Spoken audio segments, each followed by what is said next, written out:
थोड़ा सा यहाँ पर हम हाइड्रोजन के लिए देखो कर रहे हैं, यहाँ पे थोड़ा सा ध्यान से सुने, इसी से आप कुछ ऑब्जर्व कर पाएंगे। एन की वैल्यू अगर आप 1 रख दें तो फॉर हम यहाँ लिख रहे हैं हाइड्रोजन के लिए, किसके लिए? तो आप E1 कितना निकालेंगे बताएं जरा, और हाइड्रोजन के लिए Z1 होता ही है जूल। अगर एन की वैल्यू 2 रखेंगे तो ओ सॉरी सॉरी सॉरी, इसमें रखेंगे तो जूल आएगा, ठीक है ना, उसमें रखेंगे तो जूल आएगा।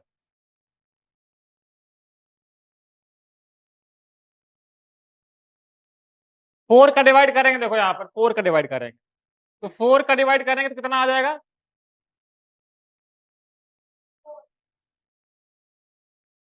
एक और करते हैं बस, ज्यादा नहीं करेंगे। 9 का इसमें डिवाइड करेंगे जरा,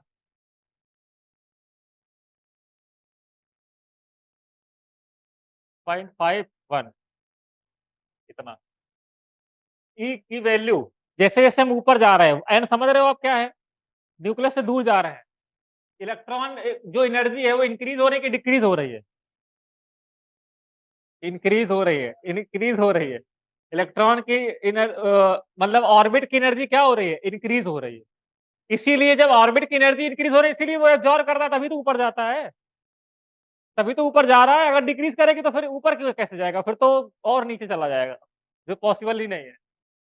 डेल्टा ई निकालें अगर आप, इसमें दो में निकालें, डिफरेंस निकाले भाई इसका इसका, E2 माइनस E1, तो प्लस में कुछ आएगा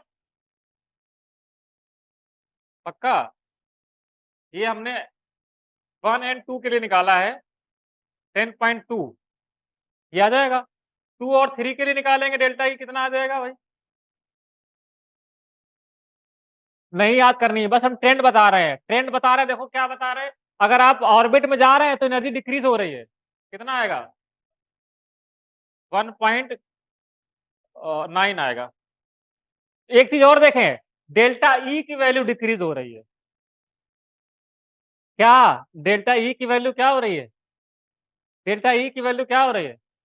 हाँ, जब ऊपर जा रहे हैं तो डिक्रीज हो रही है, ये तो लिख ही लिया है। अभी हम ग्राफ बना रहे हैं। डेल्टा ई पहले में इतना गैप था, दूसरे और तीसरे में इतना, फिर इतना, फिर इतना, फिर इतना, फिर इतना, खत्म। मतलब एनर्जी गैप कम हो रहा है, ये कहना चाह रहे हैं हम। पहले दूसरे में सबसे ज्यादा एनर्जी गैप होगा,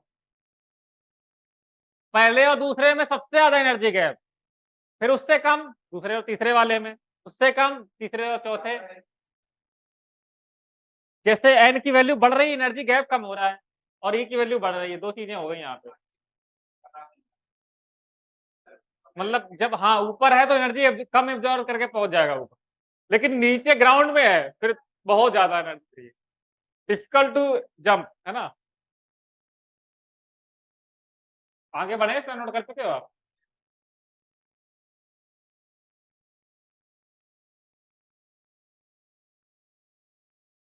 इधर सुनो जरा, बातें नहीं, ये पहली न्यूक्लियस हो गया, ये सपोज पहली है, ये सपोज पहली ऑर्बिट है, पहली और दूसरी में गैप बहुत ज्यादा था, हाँ, दूसरी और तीसरी में गैप इससे तो कम ही था, और इससे इस गैप से और कम होगा। अब ये थोड़ा सा आपको समझना है, ये गैप उसमें और कम होगा बस, पहले वाले में बहुत ज्यादा गैप, दूसरे वाले में कम, इसमें इतना। तो इस तरह से ड्रॉ करना डिफिकल्ट है कि नहीं है? नहीं, थोड़ा सा हम बता रहे हैं इसीलिए, कैसे ड्रॉ होता है ये डिफिकल्ट है थोड़ा सा, अगर हम ऐसे ड्रॉइंग तो डिफिकल्ट है, इसीलिए आसान तरीके से देखो कैसे ड्रॉ करते हैं। आसान तरीके से n इक्वल टू 1 हम यहाँ मान लेते हैं, इसीलिए इस तरह से ड्रॉ होता है। n की वैल्यू 2 यहाँ पे मिलेगी आपको, और फिर आगे 3 इससे कम, इसीलिए इस तरह से ड्रॉ किया जाता है। वो ड्रॉ करना डिफिकल्ट था, इसीलिए इस तरह से ड्रॉ करते हैं, इसीलिए इस तरह से बुक में भी ड्रॉ किया गया कि भाई वो स्फेरिकल है हमारा, जब आगे जाएगा तो बिल्कुल मिक्स हो जाएगा। हाँ, नहीं, गैप तो बिल्कुल रहेगा ही रहेगा, गैप तो रहेगा ही रहेगा, समझ गए? वो ज़ीरो नहीं होगा, इनफ़ाइनाइट पे ज़ीरो होगा जाके, इनफ़ाइनाइट पे। तो वो कुछ न कुछ गैप रहेगा। अब एटम ही इतना छोटा है, उसमें अब हम लोग अपने हिसाब से नहीं कर सकते कि वो तो एटम इतना छोटा है, उसके अंदर की बातें कर रहे हैं हम लोग। इनफ़ाइनाइट, सब कुछ इनफ़ाइनाइट, तो क्या हुआ है? तभी तो हमें पता नहीं कितने होते हैं, इसीलिए तो नहीं पता है। अगर पता होता तो हम बताते नहीं 10 होते हैं, 20 होते हैं। टिल नाउ अभी ऐसा कुछ नहीं है, तब तक हम इनफ़ाइनाइट ही मानेंगे। इलेक्ट्रॉन्स डालने के लिए एनर्जी लगती है ना, रख थोड़ी पाएगा। एक ही उसके पास प्रोटॉन है, तुम उसमें 2 इलेक्ट्रॉन तो रख नहीं पा रहा है। तीसरा कहाँ से रख लेगा? कैपेसिटी है ना, होल्ड नहीं कर पाएगा, होल्ड नहीं कर पाएगा। एक उसकी इंडिविजुअल एनर्जी बहुत ही कम होती है जो होल्ड नहीं कर पाएगा। जैसे कहा जाए कि भाई तुम्हें अगर कोई वेट रखना है अपने पास, हम कह रहे हैं नोटों से भरा बैग बैग की बात करें। ये थोड़ी कि 50 किलो का बैग अपने सर पे घूमोगे ना तो नहीं घूम सकती ना, बस वही हाल उसके साथ में है कि वो रख नहीं सकता अपने पास। आप कितना भी प्रयास कर लो, कैपेसिटी नहीं है, क्या फ़ायदा है? बस इतना ही है, सिस्टम सा है। सुनिए यहाँ पे, तो इस तरह से एनर्जी बढ़ रही है। तो इसी तरह से उन्होंने हाइड्रो स्पेक्ट्रम बोला कि अगर कहीं से भी 1 पे गिरेगा आके, कहीं से भी, कहीं से भी, तो उसको लाइमन सीरीज़ बोला जाएगा। इसको हम थोड़ा-सा भी बता रहे हैं, लाइमन सीरीज़। अगर कहीं से भी n इक्वल टू 1 पे गिरा, कहीं से भी, तो लाइमन सीरीज़। हाँ, फुंड और हम्फ्रे 2, 3 से ये इस तरह से। 2 ले रहे हैं, देखो मैं पहली वाली को N1 1 मान रहे हैं और N2 क्या मान रहे हैं? 2 ऑनवर्ड। इस सीरीज़ को क्या बोला हमने? सही, इसको क्या बोला हमने? लाइमन।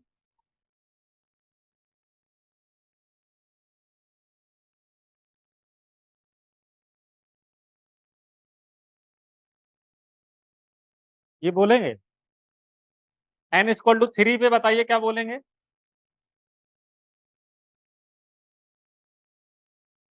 N1 3, N2 है 4। इसके बाद ब्रैकेट, इसके बाद फुंड और इसके बाद हम्फ्रे। पहली वाली रीजन है हमारी यूवी अल्ट्रावायलेट, दूसरी वाली विजिबल, सुनते जाओ, I R, Humphrey away from I R, Humphrey away from I R. सुनिए, सबसे पहले बामर सीरीज डिस्कवर हुई थी, सबसे पहले बामर सीरीज डिस्कवर हुई थी क्योंकि उसमें कलर मिला था, क्योंकि उसमें कलर मिला था, विजिबल वाली है इसलिए, ठीक है ना? उसमें क्या मिला था? कलर मिला था।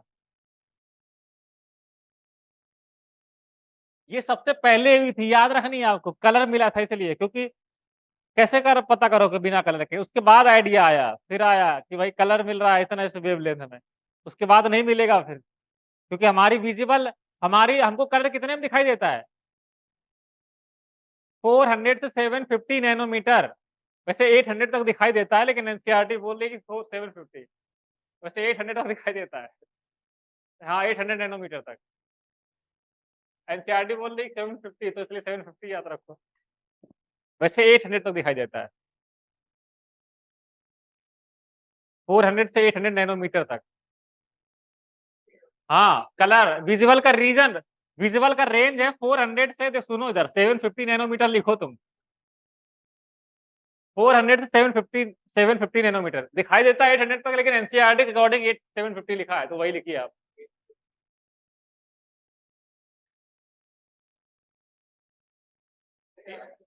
800 देख सकते हैं, इसलिए नहीं लिखा गया, मतलब वो मिक्सर है फिलहाल, तो 800 तक देख सकते हैं हम, अपना मैक्सिमम जो है हमारी वो 800 तक है। तो दिखती नहीं है हमको, क्या ही फायदा है, जब सनलाइट है इसकी, हमें वो दिखती नहीं है, क्या ही है? बहुत है, बहुत है, नहीं दिखती है हमको। कॉस्मिक रेज, जो रेडियो वेव सुनते हो, चल रहा है, बात कर रहा है, आप उसकी ट्रांजिशन देख पाते हो? नहीं देख पाते हैं, तो कहाँ से देख पाओगे? वो वही चीजें हैं। पाशन ब्रैकेट और फुंड। N1 हमारा 4 है, N2 कितना है 5 है, N2 N1 हमारा है 5, N2 है 6। ये फुंड हो गया। हाँ, और ये डायमंड बामर यहाँ पर ब्रैकेट डायमंड बामर लाइमर बामन पाशन ब्रैकेट फुंड।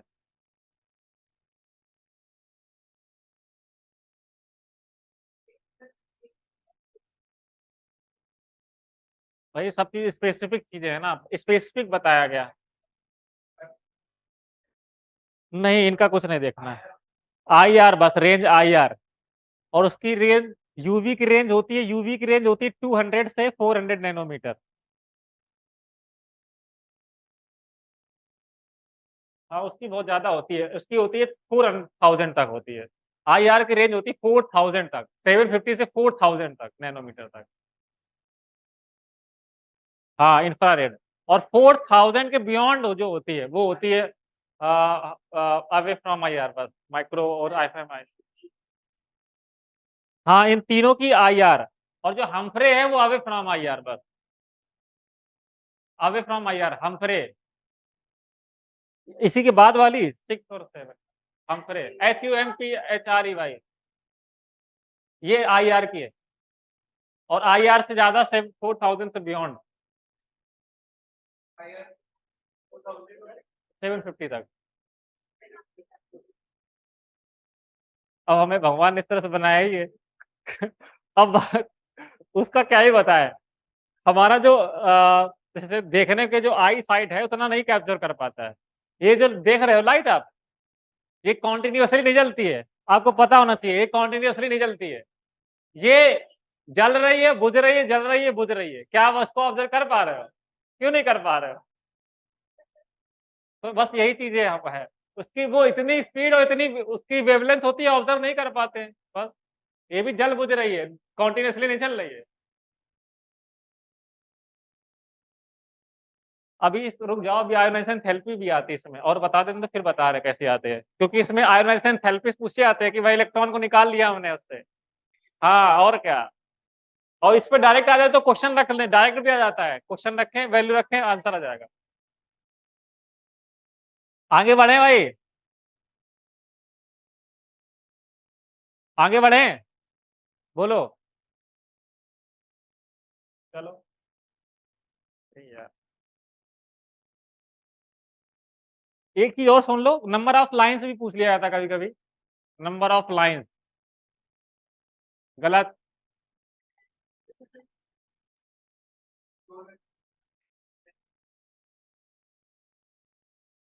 ये फॉर्मूला यूज करिए आप, ज्यादा दिमाग मत लगाइए आप।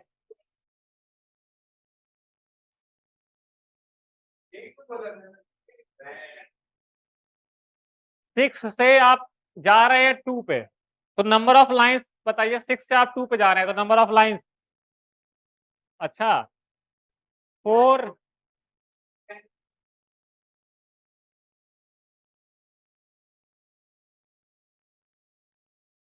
N(n-1) अगर आप लगा रहे हो तो केवल वो 1 के लिए है पॉसिबल, जब यहाँ पे 1 ही लिखा हो, अदरवाइज पॉसिबल नहीं है कभी। हाँ, इसलिए N(n-1) ना लगाए आप। कॉमन ये लिखे ना आप, दिक्कत क्या है, कॉमन लिखे ना Δn+1/2, तब वो N(n-1+1/2 होता है। तो ये सब पर एप्लीकेबल है, तो उसकी जरूरत ही नहीं है हमें N(n-1/2) की। जब ये सब पर एप्लीकेबल है, जरूरत क्यों है उसकी? है ना। सुनिए इधर, तुम लोग क्या कर रहे हो भाई? क्यों नहीं मान रहे हो? चलो, तुम आगे बैठो इधर। हाँ, इस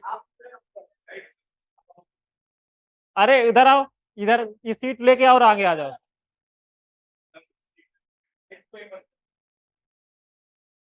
उधर बैठो, चलो। किसको? तो फिर इधर आ जाओ, इधर आओ।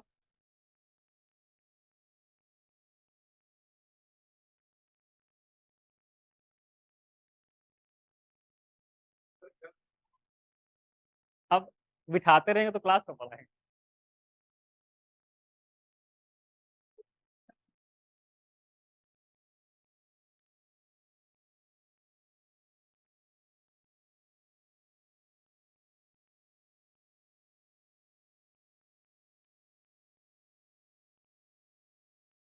कोई किसी नहीं कर रहा है। गर्भ और ये पीछे बातें मत करो तुम लोग।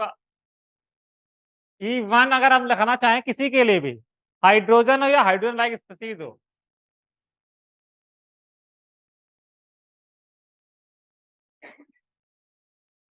ठीक है।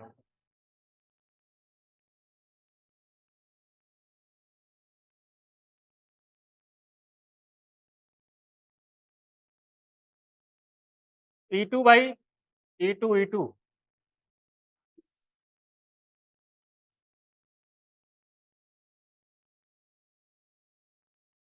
थोड़ा सा कुछ हमने करना चाह रहे थे, वो नहीं हो पाया। वैल्यू नहीं रखना चाह रहे अब।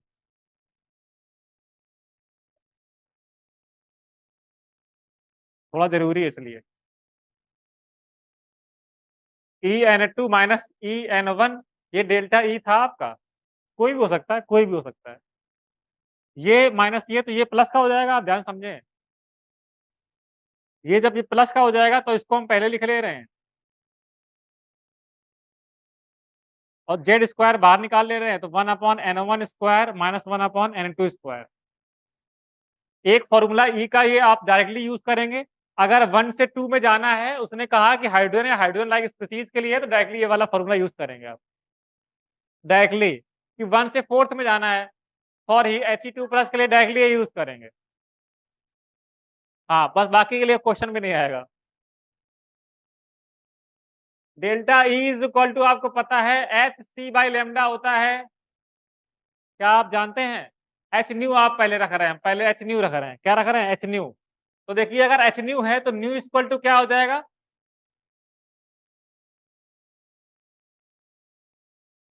न्यू इक्वल टू ये हो जाएगा।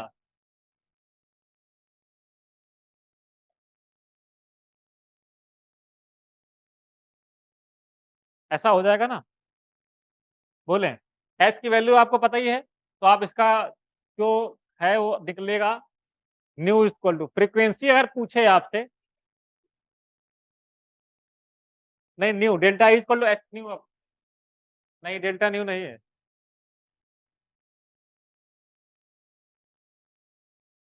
बिल्कुल। हाँ, डायरेक्टली आप निकाल सकते हैं इस फॉर्मूले से। अगर आपको नहीं याद करना है तो फिर आपका कैलकुलेशन थोड़ा सा लंबा होगा। 3.2 × 10⁻15 hertz, Z square upon 1 minus upon N1 square minus 1/N2 square. N2, yes, positive. तभी तो बड़ा, ये वैल्यू छोटी आएगी ना। ये वैल्यू कम है तो ज्यादा आएगी। ये वैल्यू छोटी आएगी, देखो हमेशा। बड़ा है ना तो 1/N की वैल्यू छोटी, ये छोटा है तो वैल्यू बड़ी, वैल्यू पॉजिटिव। हमने निकाला है फ्रीक्वेंसी। जब 1 से आप 2 पे जा रहे हैं, 2 से 5 में जा रहे हैं, डायरेक्टली फ्रीक्वेंसी पूछ रहा है, फॉर्मूला इसको यूज करिए। वो आप एनर्जी के लिए यूज करेंगे, और फॉर्मूले के हिसाब से वो न्यू को इस तरह से देगा कि ये सब कैंसिल हो जाएगा ओवरऑल। ये क्योंकि एच की वैल्यू जब आप पुट करेंगे ना, तो हमें एच को वैल्यू पुट करने के बाद ये निकलेगा 6.626 × 10⁻34 रखेंगे तो इतना आएगा answer.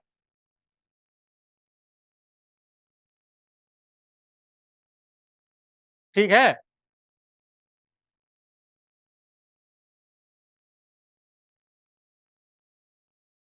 New equal to C/λ होता है। तो 1 अगर लेमडा रख रहे हैं, थोड़ा सा पीछे करें, आप नोट कर लिया हो तो फिर हम आगे बढ़े, इसको हटा दें। 3 फॉर्मूले आपको अलग अलग याद रखने, इसलिए अगर आप एक ही याद रखेंगे तो कैलकुलेशन थोड़ा सा लंबा हो जाएगा आपका। अगर अलग अलग याद रख सकते हैं तो याद रख लीजिए। हाँ, अगर फ्रीक्वेंसी पूछे डायरेक्टली ये यूज करें, एनर्जी पूछे वो यूज करें, और वेव नंबर पूछे दूसरा यूज करें। ये नहीं कि आप उसको कन्वर्ट करने में लगे हुए हैं, नहीं, डायरेक्टली यूज करिए, क्योंकि वो इस तरह से देगा इसका कि ये कट जाएगा ओवरऑल। तो 1/N2 N1 square minus 1/N2 square hertz, H Z, cycle पर सेकंड, कुछ भी दे सकता है वो। हाँ, एच जेड हर्ट्ज।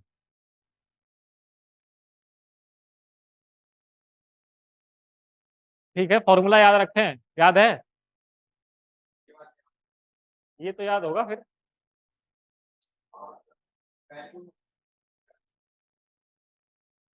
वैल्यू तो जरूरी है, एक ही याद है।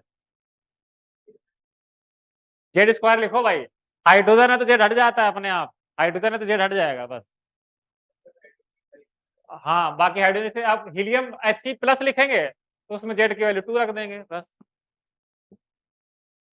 जेड हर जगह इसलिए लिख रहे हैं क्योंकि जेड को क्वेश्चन तो जेड वाले ही आते हैं ना, इसलिए।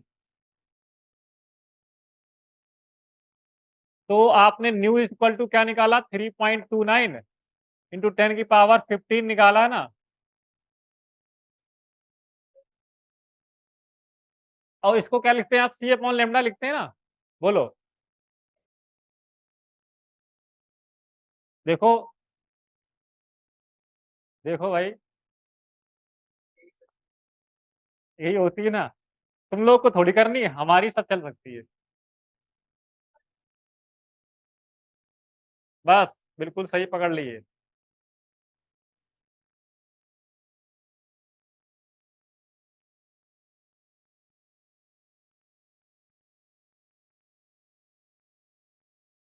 अगर आप सेंटीमीटर में रख रहे हैं 109677,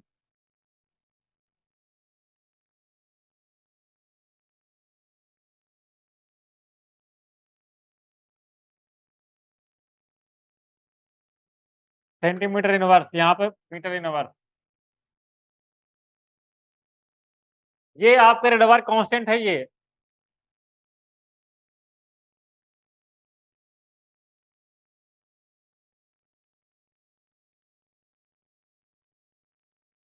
हाँ, अब इसकी वैल्यू आपको किसी भी तरह दे सकता है, तो आप डायरेक्टली ये यूज करें, फ्रीक्वेंसी वाले आए तो वो वाला यूज करें, एनर्जी वाला आए तो वो यूज करें।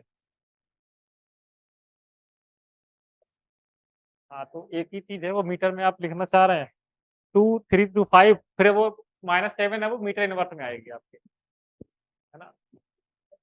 हाँ, रेडवर्क यही है। नहीं, वो तीनों जगह आप रेडवर्क चाह रहे हैं तो आप जहां भी आर दिख जाए ये भी रेडवर्क कांस्टेंट है इस फॉर्मूले में।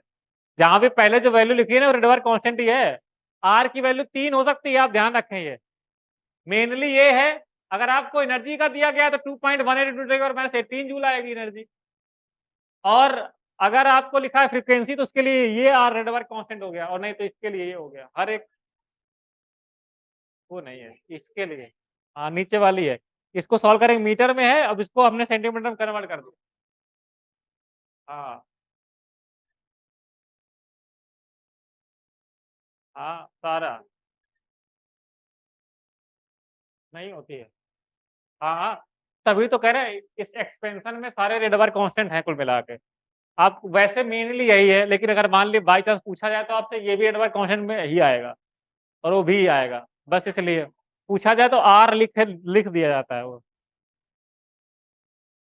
अंडरस्टूड है कि भाई वहां पे आर ये होगा, यहाँ पर आर ये होगा, यहाँ पर आर ये होगा, अंडरस्टूड। लिखी तो है ये सारे रेडवर्क कांस्टेंट है ये। एक ये लिखी है आपकी वैल्यू, उसके लिए 2.18 थी, इस एक्सप्रेशन में ये कांस्टेंट वैल्यू है, और उस एक्सप्रेशन में वो थी। मेनली ये होती है। हाँ, 3। हाँ, 2.18 10⁻18।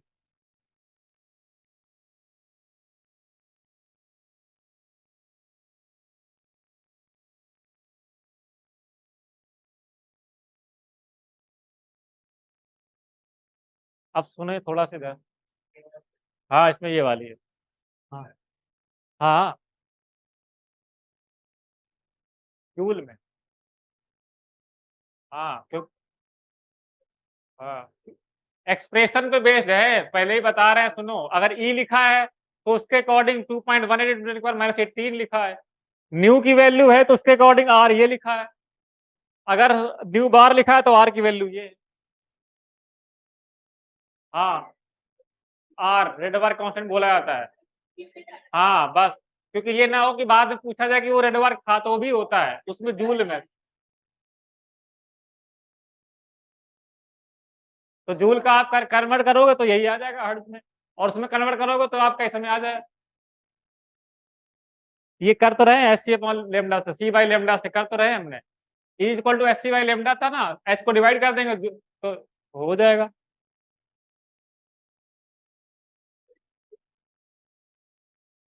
अरे भाई,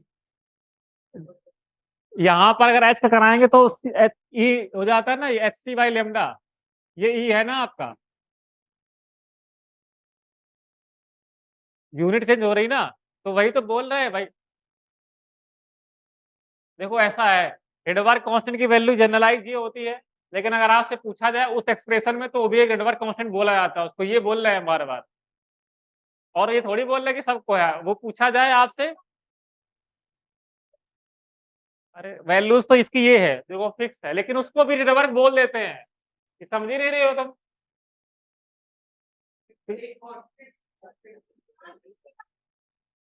हिडनबर्ग है वो, लेकिन उसमें भी वो बोल दिया जाता है, जब आपसे पूछा जाएगा ना तो उसमें भी आपको लिखना पड़ेगा, इसीलिए बता रहे हैं, नहीं तो आप इसको रखोगे फिर कहोगे वो भी हो गया। हाँ वैल्यू यही आएगी।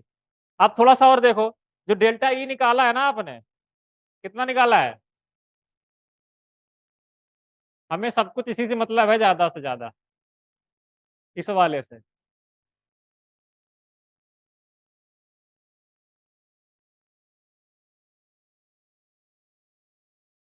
सुने सुने इधर, अब यहाँ पर हम आयोनाइजेशन एंथैल्पी अगर किसी की निकालना चाह रहे हैं, तो आप पहले वाले इलेक्ट्रॉन को कहाँ तक ले जाओगे? इन्फिनिटी तक। अगर आयोनाइजेशन एंथैल्पी निकाल रहे हैं तो N1 की वैल्यू, तो वो जहां पर है, मान लीजिए लास्ट में, वो लास्ट में जहां एंटर कर रहा है तो 1 है। N2 की वैल्यू कितनी रखेंगे? इन्फिनिटी की। हम उसको 1 से कहाँ ले जा रहे हैं? बाहर। कहाँ ले जा रहे हैं? बाहर। तो जो डेल्टा ई होगा ये आपकी आयोनाइजेशन एंथैल्पी भी हो जाएगी।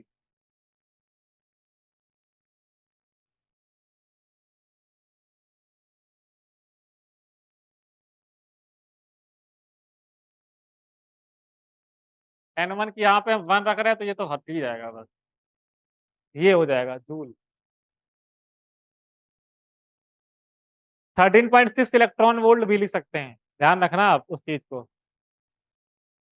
हाँ, उसमें वो आ जाएगी 13.6, 13.6 था ना, हाँ 6 इलेक्ट्रॉन वोल्ट, जेड स्क्वायर।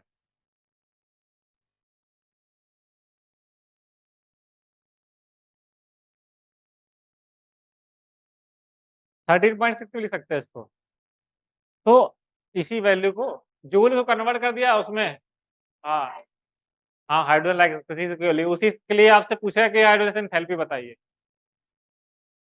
हाँ बिल्कुल उसी लिए किया है, इसलिए जेड लिखा है।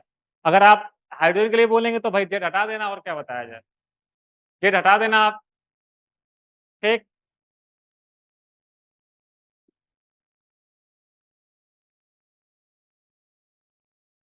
ठीक है ना।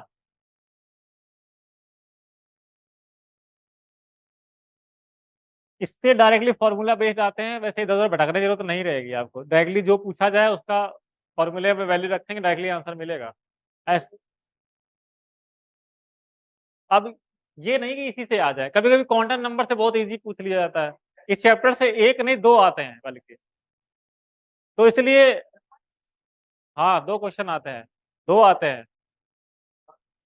नहीं एडवांस की, एडवांस में ये होता है भाई, उसमें 2 4 चैप्टर फिक्स है, बाकी ऐसे नहीं गेस कर सकते हो आप, किसी किसी में नहीं आता है वो, ऐसे गेस ही नहीं कर सकते हो आप। चैप्टर का इम्पोर्टेंस बहुत ज्यादा है, क्योंकि इस चैप्टर से इलेक्ट्रॉनिक कॉन्फ़िगरेशन है। अगर आप इसमें सीख गए इलेक्ट्रॉनिक कॉन्फ़िगरेशन, तो फिर आप वो डी ब्लॉक करना करके इसी का समझ सकते हैं। क्योंकि इलेक्ट्रॉनिक कॉन्फ़िगरेशन कभी कभी पूछ लेता है कि भाई 103 का इलेक्ट्रॉनिक कॉन्फ़िगरेशन करिए फिर, है ना। तो बेसिक तो यही है, आप फिर वो उसमें चले जाए तो बात अलग है।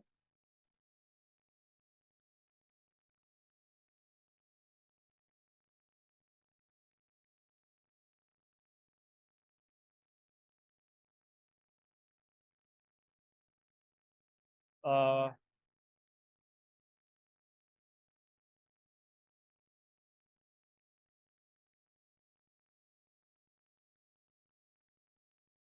एक ग्राफ देख लो थोड़ा, वेवलेंथ।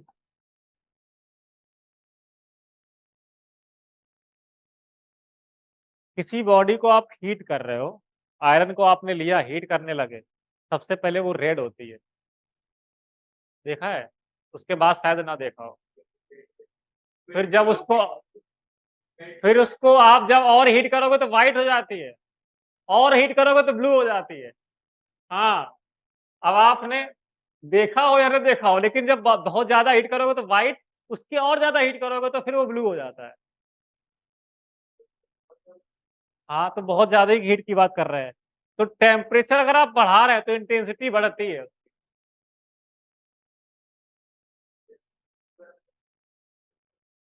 तो जल्दी सेंटेंस हो जाता होगा, जल्दी से हो जाता होगा, लास्ट में वो ब्लू हो जाता है।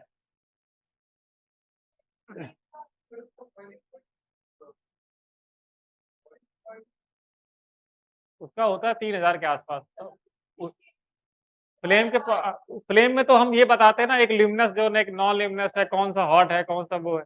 उसको तो हम कंबसन के अकॉर्डिंग बताते हैं, भाई पूरा बर्न हो रहा है तो ब्लू बता देते हैं, अगर नहीं बर्न होता तो येलो बताते हैं।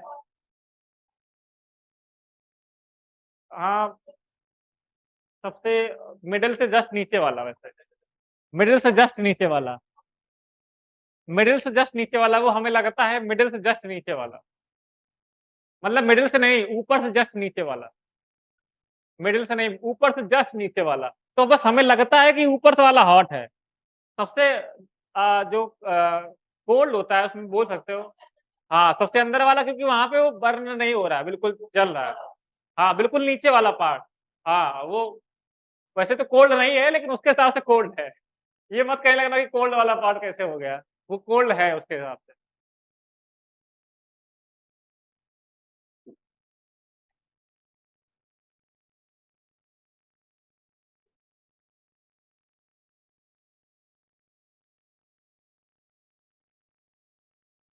टेम्परेचर बढ़ाने से उसकी इंटेंसिटी भी कम होती है और ये एम्पलीट्यूड भी कम हो जाता है, वेवलेंथ भी कम हो जाती है। वेवलेंथ समझ रहे हो क्या है? वेवलेंथ समझ रहे हो आप क्या है? जो डिस्टेंस बिटवीन टू क्रेस्ट और ट्रफ की बात कर रहे हैं वो कम हो जाता है। तो टेम्परेचर इंक्रीज करने से ये हो जाता है हमारा, इंटेंसिटी बढ़ जाती है। भाई जिस ऑब्जेक्ट की, जो वो ज्यादा हीट एब्जॉर्ब कर सकता है और रिलीज कर सकता है। जैसे एक बॉडी को बात करें, अगर कोई हॉट बॉडी है तो वो हमेशा एब्जॉर्ब कर, वो रिलीज कर रहा है। कोल्ड बॉडी है तो वो एब्जॉर्ब करता है चीजों को। एक परफेक्टली हम बॉडी को बोल सकते हैं जो अ, जितना भी आप उसमें हीट दो उतनी ट्रांसफर कर दे, तो परफेक्टली वो तभी तो कि एक हाई टेम्परेचर तक बस इंक्रीज होता है, उसके बाद वो डिक्रीज हो जाता है। उसके बाद नहीं वो इंक्रीज होगा, आप कितना भी टेम्परेचर दिए चले जाओ, उसके बाद वो नहीं हो सकता है। तो वही चीज बता रहा है वो, उसके बाद बिल्कुल नहीं होगा कि आप कितना भी टेम्परेचर देते जाओ, उसके एक समय पे इंटेंसिटी एक लिमिट तक इंक्रीज होगी, फिर फर्दर डिक्रीज हो जाएगी। जैसे कि आपको एक चेंज हो रहा है ना, तो रेड वाला, आप हम जो बता रहे हैं उसको सुनो, रेड वाला, फिर व्हाइट, फिर ब्लू। तो रेड में भी एक मैक्सिमम लिमिट पहुंचा, फिर चेंज हो गया ना वो। व्हाइट वाला मैक्सिमम पे पहुंचा, चेंज हो गया, ब्लू वाला इसीलिए एक मैक्सिमम लिमिट तक केवल होती है, फिर डिक्रीज हो जाती है। ब्लू के बाद शायद नहीं, blue last, blue last, blue सबसे पहले जो आता है वो रेड ही होता है। और ब्लू वाला जो है वो वायलेट वाला है शायद, विब वाला को ब्लू रीजन बोलते हैं, समझ लो थोड़ा सा। ये विब व्योर वाला जो रीजन आप समझ रहे हो, विब सबसे वेवलेंथ ज्यादा इसकी है ना। तो ये वेवलेंथ ज्यादा है तो एनर्जी कम होगी इसकी, तो एनर्जी कम है इसलिए कम वाले हीट में तुरंत रेड हो जाता है, जैसे ही ज्यादा होती है तो ये इधर हो जाता है। तो ब्लू बोलने का मतलब ये तीनों पार्ट होता है, ध्यान समझ लो आप। यहाँ पे अगर ब्लू बोला जा रहा है तो इन तीनों पार्ट को ही ब्लू पार्ट बोला जाता है, वॉयलेट और इंडिगो और ब्लू मिला के ब्लू पार्ट बोल रहा है। नहीं बोल सकते, ये चारों अलग है। केवल वो ब्लू, वायलेट, इंडिगो और ब्लू, इनको मिला के हमारा ब्लू बोला जाता है, ब्लू पोर्शन बोला जाता है। ठीक है ना। बिल्कुल लास्ट में ब्लू, लास्ट वाला ब्लू है, पहले रेड और फिर हमने व्हाइट बोला वो, लेकिन वो इस तरह से चेंज होता रहता है, हमें डायरेक्टली व्हाइट दिखाई देता है और फिर ये इनकम्प्लीट में येलो दिखाई देता है, और कंप्लीट में ब्लू दिखाई देता है। जैसे कोई कंप्लीट है तो ब्लू दिखाई देता है, इनकम्प्लीट में येलो, ऐसा। जैसे घर में गैस अगर कभी खत्म हो गई हो, जब अगर बढ़िया भरा हुआ सिलेंडर है तो आपको दिख रहा होगा ब्लू कलर का दिख रहा है ना। अगर वो खाली हो गया है, आप तब भी जलाए पड़े हो तो येलो दिखाई देगा, वो दिखाई देगा ना, इनकम्प्लीट कंबशन है इसलिए नहीं सफिशिएंट निकल रहा है। तो ये वेव थ्योरी थी हमारी। जो हमने बताया आपको।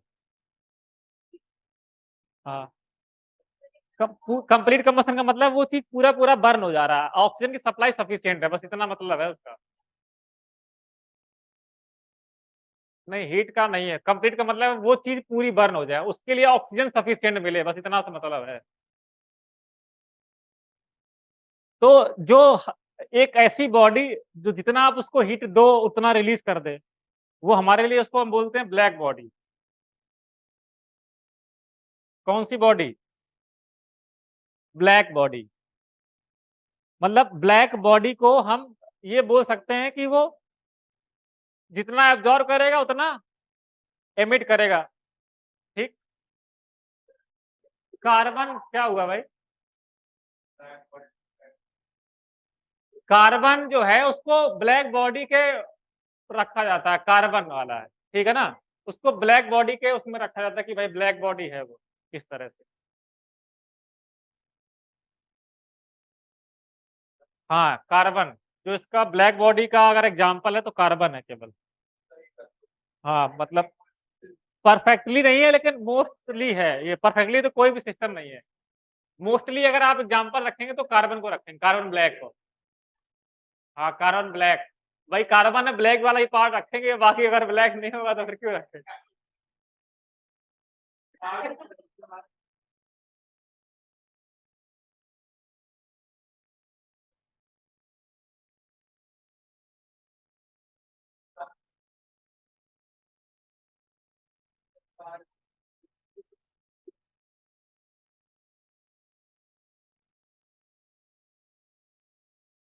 आइंस्टीन को नोबेल प्राइज इसके लिए दिया गया था। आइंस्टीन को नोबेल प्राइज इसके लिए दिया गया था, फोटो इलेक्ट्रिक इफेक्ट के लिए, E equal to mc square के लिए नहीं। जो लोगों को पता नहीं होता कि E equal to mc square, उसके लिए नोबेल प्राइज मिला था नहीं, इसके लिए, इसके लिए मिला था। उस देखो नोबेल प्राइज तब दिया था जब उसका कोई आप एप्लीकेशन बता पाओ, उसका कोई यूज कर पाओ। किसमें? थ्योरी में तब तक नहीं मिलता जब तक उसका कोई एप्लीकेशन ना हो, इतना समझ लें। उससे कोई इन्वायरमेंट में कोई बेनिफिट ना हो तब तक नहीं मिलता है। हाँ, हाँ, कहीं ना कहीं कोरिलेट है वो, मिलता है थ्योरी में। कार्बन ब्लैक को हम ब्लैक बॉडी के रूप में कंसीडर करते हैं।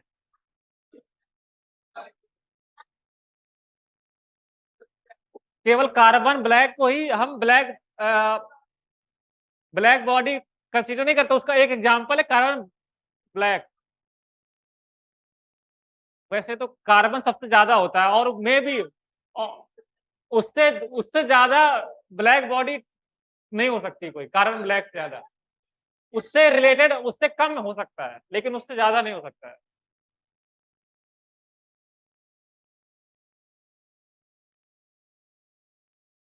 वो इसलिए केवल अगर होती होगी तो जो परफेक्टली किसी अंदर प्लेटिनम को नुकसान ना हो, एब्जॉर्ब कर लेगा या एमिट कर देगा तो अंदर किसी चीज को नुकसान नहीं होगा, बिल्कुल ब्लैक बॉडी को। वैसे तो नेचुरल फॉर्म में अपने इलेक्ट्रॉन फॉर्म में एग्जिस्ट करता है, जैसे कि एक डायमंड और ग्रेफाइट एग्जिस्ट करता है नेचुरली, इस फॉर्म में एग्जिस्ट करता है। नहीं, जो कार्बन ग्रेफाइट है वही कार्बन ब्लैक है हमारा, उसको थोड़ा सा हम उसमें कर सकते हैं, मतलब हीट वगैरह करके। हम यहीं पर रोक देंगे, इसके बाद घर से पढ़ाना आगे।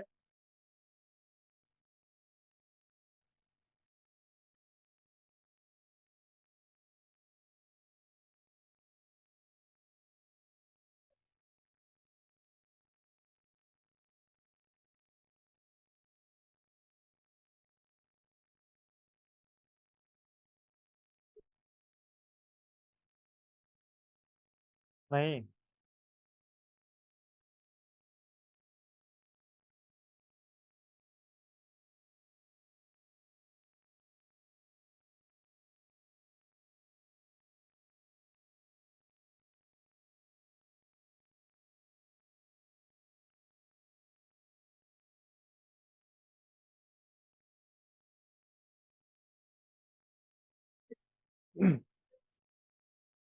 सुने थोड़ा सा,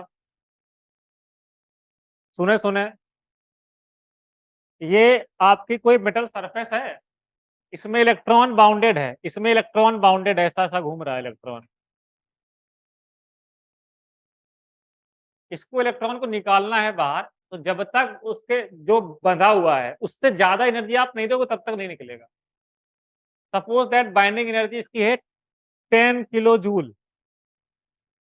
ये मेटल है हमारा, कोई भी मेटल हो सकता है, आयरन वगैरह कुछ भी हो सकता है, उससे हमें इलेक्ट्रॉन को निकालना है। तो इस पर लाइट डालनी पड़ेगी आपको, इतनी कि 10 जूल कम से कम एनर्जी इतनी हो। तो जितना आपने अगर 10 की जूल की एनर्जी डाली इस पर, तो केवल इलेक्ट्रॉन निकल के उसके सरफेस पे आ जाएगा, मूव नहीं करेगा, मूव नहीं करेगा। जितनी फ्रीक्वेंसी की एनर्जी, जितनी फ्रीक्वेंसी इस इलेक्ट्रॉन को निकालने में हेल्प करती है, वो होती है threshold, threshold frequency, threshold frequency. ये है आपकी थ्रेशोल्ड फ्रीक्वेंसी। हाँ, और फ्रीक्वेंसी निकालने में आ रही है, जितना वर्क लग रहा है उसको करने में, निकालने से बाहर करने में, वो होता है वर्क फंक्शन। एच न्यू को क्या बोलते हैं? Work function.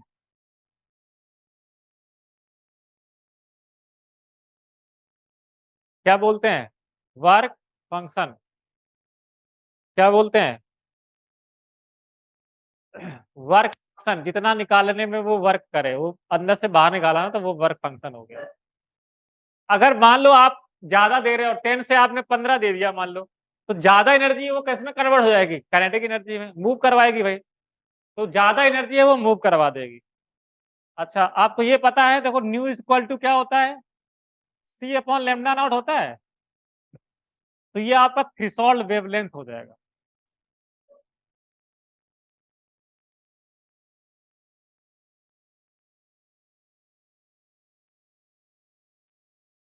अगर हम ये बोल रहे हैं मिनिमम है कि मिनिमम अमाउंट ऑफ हाँ फ्रीक्वेंसी, तो ये मैक्सिमम होगा, ध्यान रखें आप।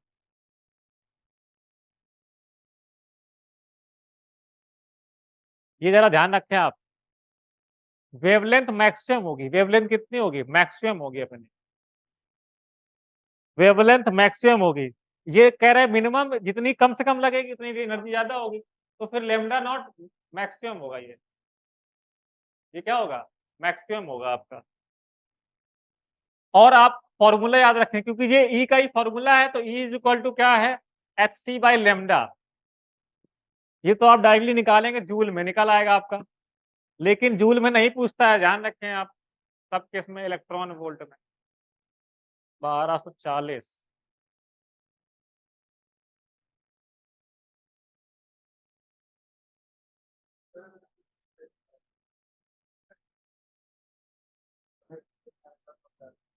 लेमडा नॉट अभी कोई वैल्यू नहीं है, जब लेमडा मैक्सिमम होगा तो ही मिनिमम, तभी वो निकाल पाएगा इलेक्ट्रॉन। हाँ, कोई भी डालो आप। ये हमने इसकी लिख दिया, इसको मिला के लिख दिया ना, इसलिए। हाँ, हम मल्टीप्लाई करते हैं। तो हमने जैसे, क्योंकि आपको जो वेवलेंथ है ना, वो तो नैनोमीटर में गिवन होगी, हमेशा इसी टाइप में गिवन होती है, नैनोमीटर में, एंगस्ट्रॉम में, पिकोमीटर में। तो ये लिखा हुआ है, आप इसको कन्वर्ट कर दे इलेक्ट्रॉन वोल्ट में डायरेक्टली निकाल लें। ये आपके लिए हेल्पफुल है। नहीं तो आप उसमें करेंगे, मल्टीप्लाई कराते रहेंगे, तो वो फिर ज्यादा टाइम लगेगा ना आप। लेमडा देते हैं आपका मीटर में बहुत ही कम मिलेगा आपको, मीटर में मिलेगा तो आप इसको यूज करें, जब कोई दिक्कत ही नहीं है। मीटर में यूज करें तो इसको यूज करें, जूल में मिल जाएगा। अगर मीटर में नहीं दे रहा है, वो एंगस्ट्रॉन्ग में दे रहा है, नैनोमीटर, पिकोमीटर, तो इस तरह से यूज करें। नैनोमीटर में अब, क्योंकि 1 एंगस्ट्रॉन्ग कितना होता है? 1 एंगस्ट्रॉन्ग में होता है 10⁻⁻10 मीटर।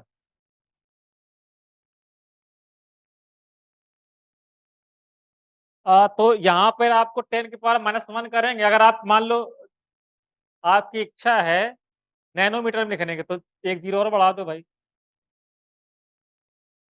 है ना। इसी से किया है हमने, एक 10⁻⁹ 1 निकाल लिया है, ऊपर भेज दिया है। इसी से किया है ना हमने इसको।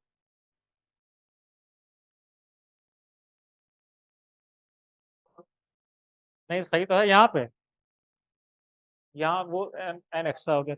बस ऐसा फॉर्मूला यूज करना डायरेक्टली आपको। बस और क्या। अगर आपसे ई पूछा जाए तो ईवी वाला निकालिए, ये वाला पूछा जाए तो आप जूल में लिखिए इसको। नहीं, ये तो ईवी वाला, यहाँ पे जूल है, ये लिखा हुआ है आपने। ये क्या है? जूल वाला है।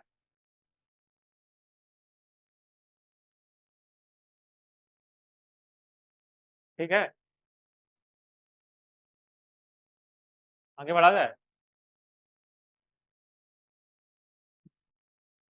डी ब्रॉगली का आ जाओ भाई, डुअल नेचर वाला थोड़ा सा। क्वांटम क्वांटम नंबर तो बहुत ही इजी है, अभी करवाते हैं, श्रोडिंगर शुरुआत करेंगे तब क्वांटम नंबर में पहुंचेंगे। हम्म, देखते हैं, नहीं हो जाएगा तो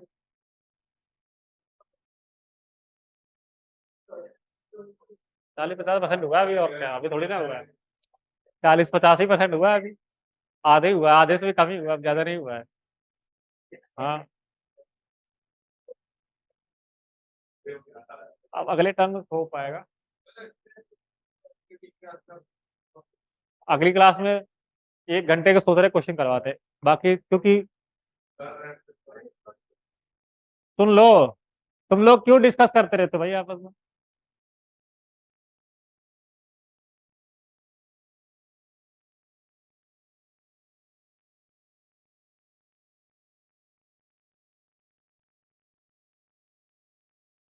ये प्लांक ने दिया अपन का।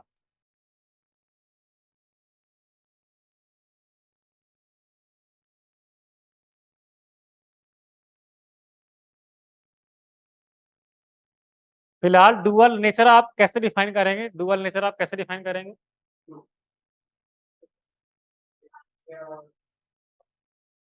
हाँ, बिल्कुल सही बताया, लेकिन कैसे, यही तो बताएं आप।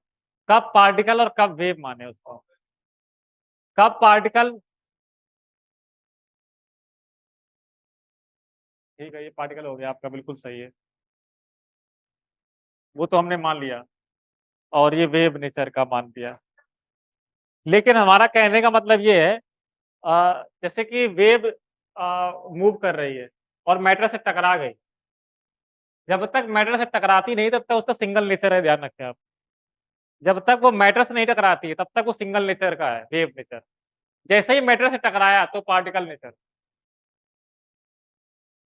जैसे कि आप ट्रेवल कर रही है तो केवल वेव नेचर शो कर रही है। मैटर से टकराया, पार्टिकल नेचर, बाहर निकली, वेव नेचर, टकराया पार्टिकल, बाहर निकली, वेव नेचर। इसीलिए डुअल बिहेवियर शो करता है। मैटर में टकराने के बाद वो पार्टिकल नेचर शो करती है। हाँ, वेव। और जैसे ही बाहर निकलती है तो वेव के फॉर्म में निकलती है। इस चीज को अच्छे से समझ लें, जैसे वेव टकराएगी, पार्टिकल नेचर। क्या? Particle nature. बाहर निकलेगी तो वेव नेचर। बाहर निकलने की एनर्जी निकलती ना बाहर, वही तो वेव का मतलब एनर्जी है। एनर्जी अगर टकरा गई उससे, मैटर में, तो वो पार्टिकल नेचर का। निकली बाहर, एब्जॉर्प्शन, सॉरी एमिशन बोलते हैं ना। जैसे बाहर निकली तो वो आपको कौन सा नेचर शो करेगा? Wave nature. ये बहुत अच्छे से समझ लें। क्योंकि जैसे आपकी ट्रेवल कर रही ना, फिर तो वो इस तरह चल रही, वेव नेचर चल रही है, फिर टकरा गई तो उसका वो नेचर खत्म हो गया, अब वो किस में आ गया? Particle nature. फिर जब बाहर निकलेगी तो फिर किस में निकलेगी? वेव नेचर में। किसी भी, कोई भी वेव अगर मैटर से टकराती है, कोई भी वेव टकराती है मैटर से, तो वो आपका पार्टिकल नेचर शो करेगी। हाँ बिल्कुल, मैटर से टकराने के बाद, और उसके पहले तक वो वेव नेचर शो कर रही थी। इसीलिए डी ब्रॉगली ने दिया। नहीं तो ये आप सोचो, इन दोनों को इक्वल करना है, उसका कोई भी कर सकता था, कोई भी वेव। जिसमें एनर्जी होती है भाई, साउंड वाले वेव में एनर्जी होती नहीं, एच न्यू। बेसिकली इसकी बात कर रहे हैं, जिस भी फोटोन में एनर्जी होती है, एच न्यू की बात कर रहे हैं बस।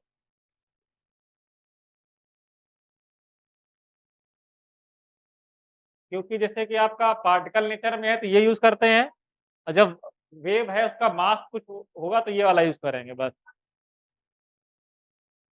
देखो, सुनो सुनो सुनो सुनो, जब मैटर से टकराया ना, इसमें वेव नेचर नहीं ट्रेवल कर पाएगी, इस तरह से वेव नहीं कर पाएगी, फिर पार्टिकल की तरह ट्रेवल करती है, वो पार्टिकल की तरह मूव करता है। जब वो एयर में होता है तो फिर वो वेव नेचर में चलती है बस। उसके बाद नहीं चल सकती वो वेव नेचर में। बिल्कुल, पार्टिकल में निकलेगी फिर वेव के फॉर्म में चलेगी वो। इसीलिए एक्चुअली लाइट भी है वो वेव के, वेव है वो। लाइट का वेव है, इलेक्ट्रोमैग्नेटिक वेव की बात कर रहे हैं सारी की सारी। वो सारी सारी इलेक्ट्रोमैग्नेटिक वेव्स हैं, उनकी बात कर रहे हैं। हाँ बिल्कुल, मैटर से टकराने के बाद। मैटर्स टकराने के बाद। और जो बहुत ज़्यादा जिनकी वेवलेंथ है, जिनकी बहुत ज़्यादा मतलब या एनर्जी बोले, तो फिर वो टकराने के बाद कोई फ़र्क ही नहीं पड़ेगा। जो एब्ज़ॉर्ब कर लिया ना, टकराने के बाद उसने एब्ज़ॉर्ब कर लिया, तब वो पार्टिकल नेचर हो गया। कोई फ़र्क नहीं पड़ा बॉडी में, फिर कोई मतलब ही नहीं हुआ ना। आप टकरा के वापस चले गए, ये थोड़ी कहेगा कि पार्टिकल नेचर बन गया। टकराने के बाद उसमें कोई फ़र्क पड़े, तब आपका वो है वेव नेचर। तो ये दोनों को इक्वेट करना, ये तो कोई भी कर सकता था।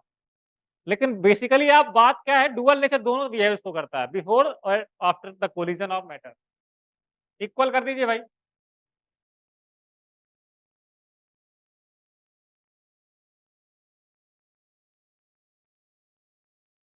एच अपॉन एम वी लिख सकते हैं किसी वेलोसिटी के लिए, लिख सकते हैं। एच अपॉन एम वी लिख सकते हैं किसी वेलोसिटी के लिए। जाओ ना। De Broglie wavelength.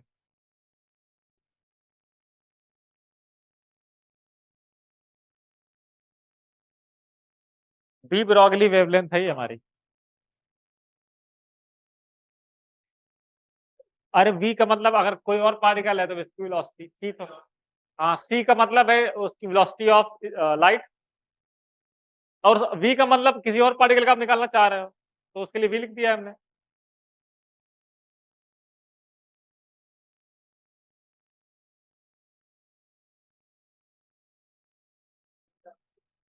डायरेक्ट ही आते हैं, सबका डायरेक्ट आता है।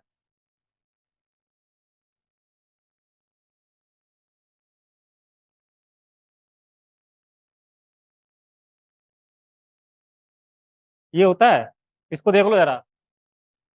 इसमें आप m का मल्टीप्लाई करा सकते हो, इसको एफ एम वी का स्क्वायर लिख सकते हो।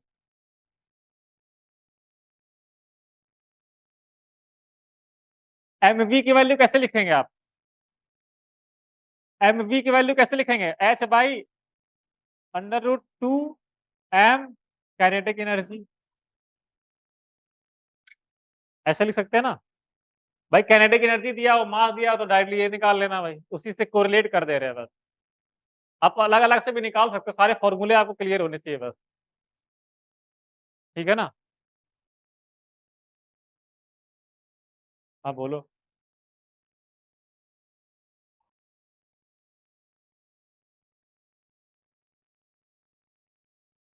Electron volt. जूल की जगह इलेक्ट्रॉन वोल्ट लिखा हुआ है। अगर चार्ज ऑफ इलेक्ट्रॉन और वोल्ट, काइनेटिक एनर्जी की जगह आपका इलेक्ट्रॉन वोल्ट दिया हो, 2 इलेक्ट्रॉन वोल्ट डायरेक्टली दिया गया हो, तो आप उसकी वैल्यू रखें डायरेक्टली। अब हम श्रोडिंगर थोड़ा पढ़ाने जा रहे हैं, इसलिए थोड़ा सुन लो।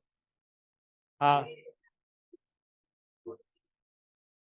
ये आया इधर से, एम वी है, ये 2m के इधर हो जाएगा, और इसका स्क्वायर रूट करेंगे तो इधर आ जाएगा एम वी की जगह पे।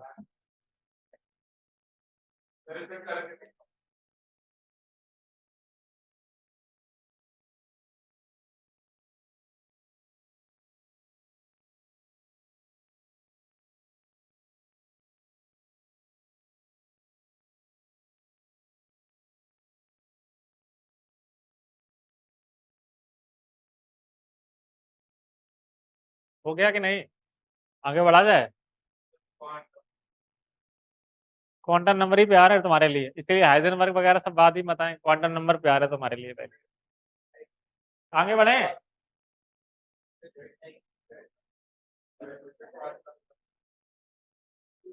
सुनिए इधर।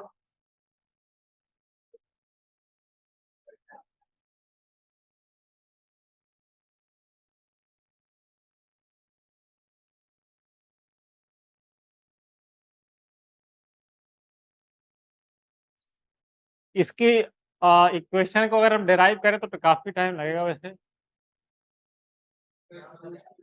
है? सही है। ये श्रोडिंगर क्वांटम मैकेनिकल मॉडल इन्होंने पहली बार अप्रोच किया और डिराइव किया, दिया, सब कुछ दिया। इन्होंने सारे के सारे जो आप ऑर्बिटल पढ़ते हो, 1s 2s 2p 3d 4p 4d 4f, mathematically equation इन्होंने कैलकुलेट की है। तो बिल्कुल भी ऐसा नहीं है कि बहुत ही हल्के, बहुत बहुत मेहनत की है। सबकी मैथमेटिकल इक्वेशन दी है, सबकी। मैथमेटिकली, और इसका जो कैलकुलेशन होता है बहुत ही मतलब बड़ा है। एक अगर आप इक्वेशन निकालोगे तो शायद 8 से 10 पेज कम से कम लगेंगे, कम से कम 1 से, हाँ, कम से कम इतने पेज लगेंगे अगर आप 1s का साई निकालेंगे, वेव फंक्शन निकालेंगे। बेसिकली इन्होंने बताया क्या, हर एक ऑर्बिटल के लिए वेव फंक्शन अलग-अलग होता है। क्या होता है? वेव फंक्शन अलग-अलग होता है। अच्छा, वेव फंक्शन का मतलब है जैसे कि इलेक्ट्रॉन अगर उसमें गया, उस पर्टिकुलर ऑर्बिटल में गया, तो वो उसमें उस तरह से बिहेव करेगा, ये मतलब होता है। 1s में गया तो उसमें 1s के में चला जाएगा, 2s में गया तो उस तरह के माहौल में चला जाएगा। यहाँ पर ये क्या है, एच क्या है? पहले इसका इसमें डिटेल समझ लेते हैं। ये हैमिल्टोनियन ऑपरेटर है।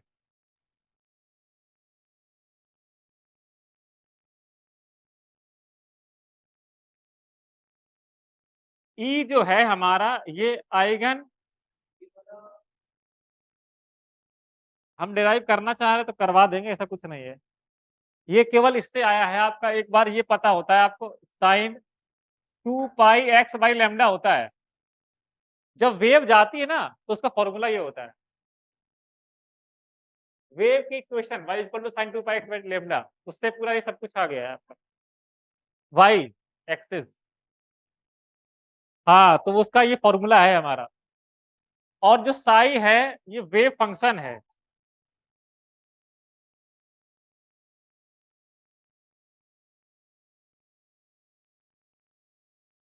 थोड़ा सा समझ लें, आपको मैथ भी पता है, फंक्शन भी पता है, ऑपरेटर भी पता है। ऑपरेटर क्या था मैथ में? कोई एक ऑपरेटर का नाम बताइए आप। क्या? Division.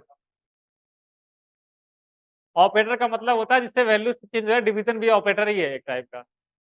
D by D x ये भी ऑपरेटर है, स्क्वायर रूट, क्यूब रूट सारे ऑपरेटर हैं, कुछ इतना चेंज हो जाए तो। एक इसमें एक ये ऑपरेटर है, ध्यान सुनो क्या बोल रहे हैं। आपने एक फंक्शन पे ऑपरेटर लगाया है और वो फंक्शन रिपीट हो गया है। ध्यान सुनो क्या बोला हमने, ये फंक्शन फंक्शन लिखा आपने, उस पर हमने एक ऐसा ऑपरेटर लगाया जिससे फंक्शन रिपीट हो गया है। क्या रिपीट हो गया है? और कुछ कांस्टेंट वैल्यू आई है। अगर ऐसा ऑपरेटर लगाते कि फंक्शन रिपीट हो जाए, उस फंक्शन को बोल रहे हैं वेव फंक्शन। जो कांस्टेंट वैल्यू आ रही है उसको बोल रहे हैं आइगन आइगन वैल्यू। और जो ऑपरेटर था उसको बोल रहे हैं हैमिल्टोनियन ऑपरेटर।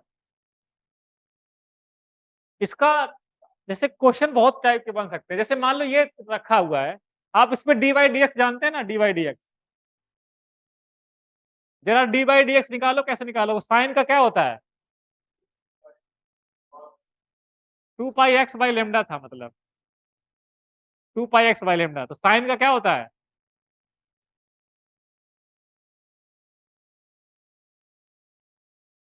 डिवाइड नहीं करेंगे, ऐसे ही लिखा जाएगा। क्या ये आएगा?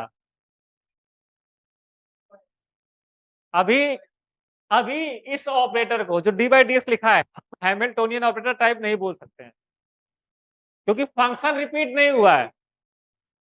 अगर यही e की पावर x लिखते तो उसके लिए बिल्कुल बोल सकते थे। अगर ex लिखते तो उसके लिए हम dy dx को बोल सकते थे ऑपरेटर जो है। इसको आप एक बार फिर करना पड़ेगा।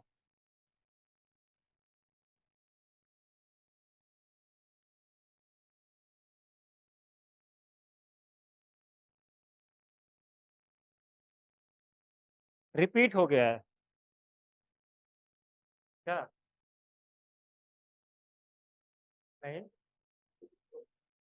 अच्छा नीचे इधर, हमें उधर देख रहे थे। ये हो गया है d2 बाई dx2।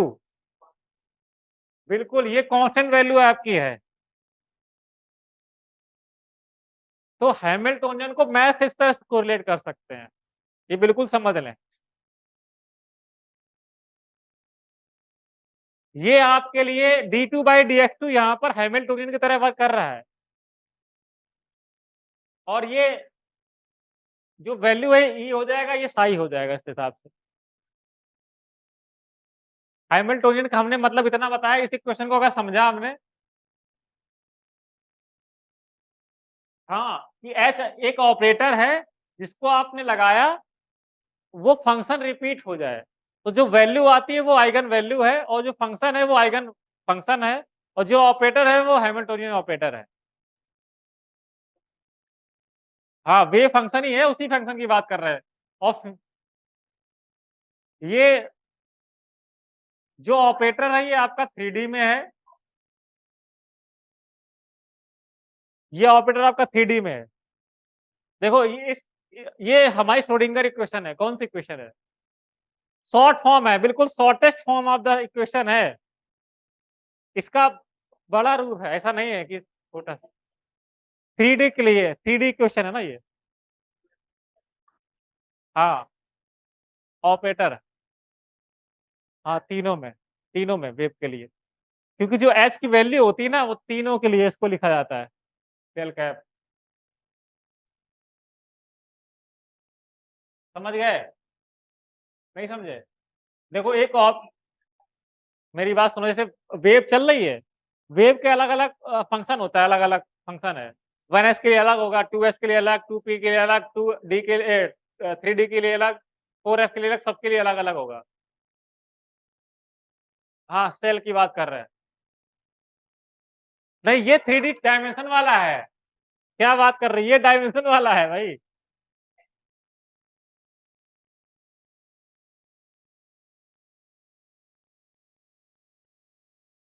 ये ऑपरेटर लिखा ना, operator cap, H cap.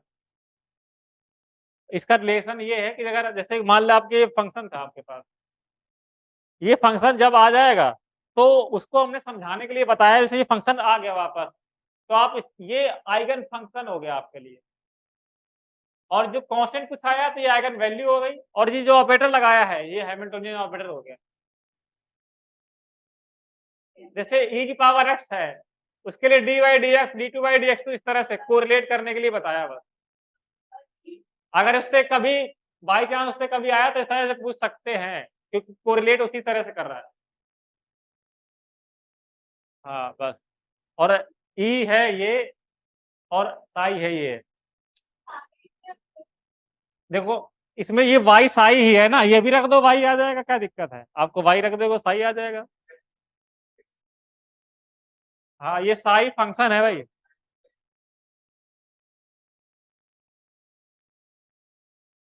Sai function है, जैसे ये फंक्शन।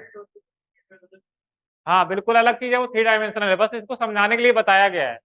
हम उतना समझा नहीं सकते आपको कि 1s का पूरा डिराइव करें और फिर इसके लिए वैल्यू बताएं, उतनी बड़ी वैल्यू नहीं बता सकते हम।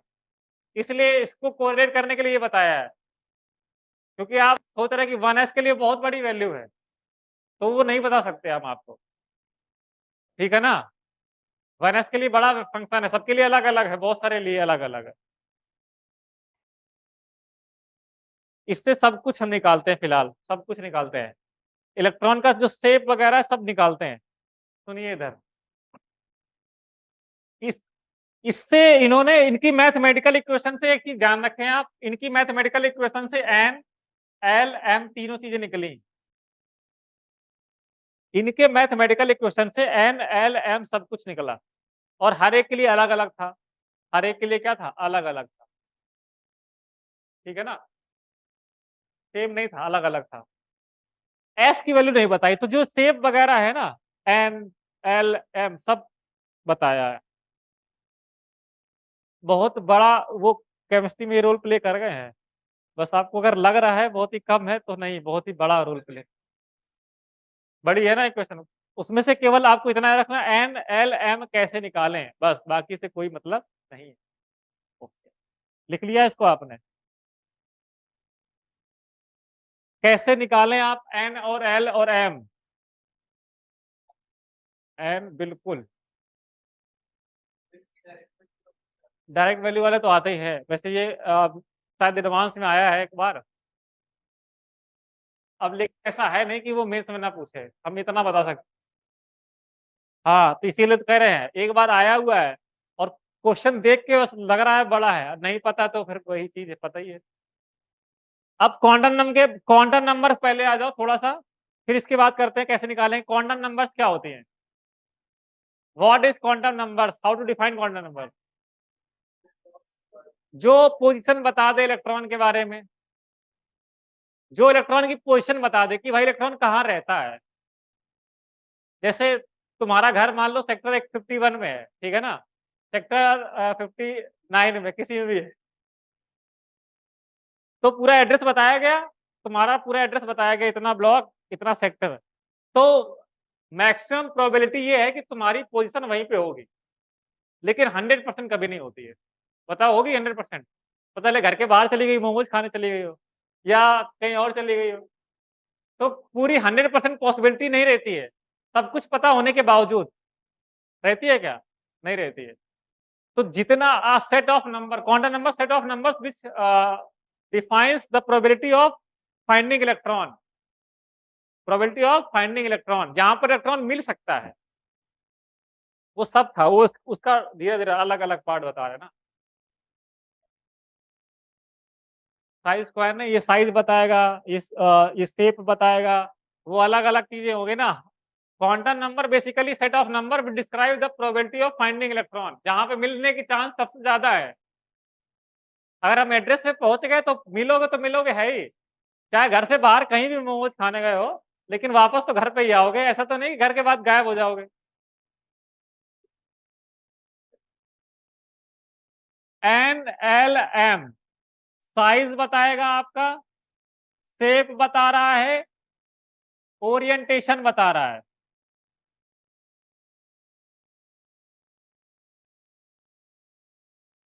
श्रोडिंगर इक्वेशन आपको कितनी बड़ी लिखी हो, एल ये थीटा की वैल्यू से बताएगा। थीटा लिखा होगा, कैसे अभी बताएंगे कैसे बताएगा। एम के लिए लिखा होगा ई की पावर i5, ई की पावर 2i5, ई की पावर 3i5, इस तरह से लिखा होगा। अगर ऐसा लिखा जाए तो आप एम समझे +-1 है, और ऐसा लिखा जाए तो +-2 है, ऐसा लिखा जाए तो एम की वैल्यू +-3 है। थीटा का मतलब है, अगर थीटा केवल थीटा लिखा जाए तो एल की वैल्यू 1 है, थीटा की पावर 2 तो एल की पावर 2 है। जैसे एक थीटा लिखा जाए, एग्जांपल समझ लो, साइन थीटा लिखा जाए तो एल की वैल्यू इसके लिए 1 है। कॉस थीटा लिखा जाए तब भी एल के लिए वैल्यू 1 है। साइन स्क्वायर थीटा लिखा जाए तो एल की वैल्यू 2 है इसके लिए। और अगर साइन थीटा कॉस थीटा लिखा जाए तो भी एल की वैल्यू 2 ही रहेगी। हाँ, तो ये मतलब इसलिए श्रोडिंगर इक्वेशन आपको याद नहीं रखनी है, बस थोड़ा सा तरीका बता दे रहे हैं आपको। इतनी बड़ी इक्वेशन दे दी जाए, कैसे पता करेंगे? अगर ये पार्ट नहीं दिखेगा तो एम की वैल्यू 0 है। ये वाला पार्ट नहीं दिखेगा तो एम की वैल्यू कितनी? 0। ये वाला पार्ट नहीं दिखेगा तो एम की वैल्यू 0। हाँ, जैसे थीटा नहीं दिखेगा तो एल की वैल्यू 0, थीटा नहीं दिखा तो एल की वैल्यू 0। इसमें कैसे पता करोगे भाई? ई की पावर r/a0, एन की वैल्यू 1 है। ई की पावर r/2a0, एन की वैल्यू 2 है। जो r/दिस है, ये पावर, ये वैल्यू लिखी जाएगी। बस इतना सा है। एन की वैल्यू कितनी? एल की वैल्यू 0, थीटा नहीं दिख रहा, थीटा दिख नहीं रहा उसमें। एम की वैल्यू, एम की वैल्यू, ये एक इक्वेशन दे दिया है आपको। एम में ये पार्ट है नहीं, इसलिए अगर ये पार्ट होता तो 1 लिखता, तो +-1 2 लिखा होता तब 1। ये एंगल है, 3 डायमेंशनल एंगल है। इतना आपको नहीं समझना है भाई, हम अभी डेराइव नहीं कर रहे हैं, क्योंकि r थीटा फाई जैसे कि हमारे XYZ होता है ना, XYZ होता है ना, उसको हम पोलर कोऑर्डिनेट में लिखा गया r theta phi, r theta phi में लिखा गया है। हाँ, आई आयोटा ही है। XYZ में आप कोऑर्डिनेट होता है, r थीटा फाइव लिखा गया है। वो ग्राफ स्फेरिकल होता है, आपने आपने अगर देखा हो कभी r थीटा फाइव वाला ग्राफ देखा है? कभी r थीटा फाइव को ड्रॉ किया है? नहीं किया है। वो ऐसा होता है, देखो, ये r थीटा फाइव होता है। आपने ग्राफ ये देखे ना, लाइन वाले XYZ, r थीटा फाइव वाला ऐसे ग्राफ होता है। हाँ, कभी ये थीटा फाई वाला ग्राफ है, दुकान में जाना कह देना हमें पोलर कोऑर्डिनेट वाला ग्राफ चाहिए, ऐसा दे देगा पकड़ा के। देखा नहीं है क्या कभी ऐसा? ऐसा ग्राफ नहीं देखा कभी? दुकान में जाना कह देना हमें ग्राफ चाहिए पोलर कोऑर्डिनेट वाला, थीटा फाई वाला दे देगा। किसी भी जिसमें बुक्स वगैरह मिलती हो, जैसे एक्स वाई जेड में आप रिप्रेजेंटेशन करते हैं, रिप्रेजेंटेशन ये भी 3D रिप्रेजेंटेशन। तो इसमें देखिए, इधर सुनिए सुनिए, एन की वैल्यू 2 है तो 2, और एल की वैल्यू 0 तो एस, तो ये 2s का है फंक्शन। दिखा? नहीं दिखा? हाँ, तो ये चीज दिखनी चाहिए।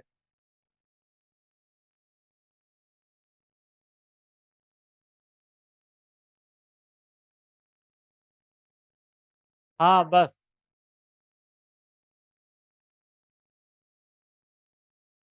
किससे? हाँ, L0 तो S, L1 तो P, L2 तो D, ये सब चीजें हैं। ठीक है, ये चीज इंपॉर्टेंट है वैसे, बहुत बड़ी चीज नहीं है कि एक वो है कि हाँ बहुत बड़ी चीज है, बस इतनी सी चीजें हैं बस। इतनी सी चीजें से आपसे कोई भी कर लेंगे। ये नहीं कि भाई उसमें एडवांस से पूछ लिया, पहले मेन से पूछ लिया, फिर क्या करोगे? कि सिंपल पार्ट है, नहीं है इतना डिफिकल्ट, क्योंकि हमें डिराइव नहीं करना है ना हमको। हाँ, बस देखना आना चाहिए, डिराइव नहीं करना ना हमको। डिराइव करना होता तो डिफिकल्ट था भाई। ये क्या है, थोड़ा मास्टर वाली चीजें थोड़ा थोड़ा सा इसमें ला दे रहे हैं, जबकि ये है ही नहीं, बिल्कुल ही नहीं है।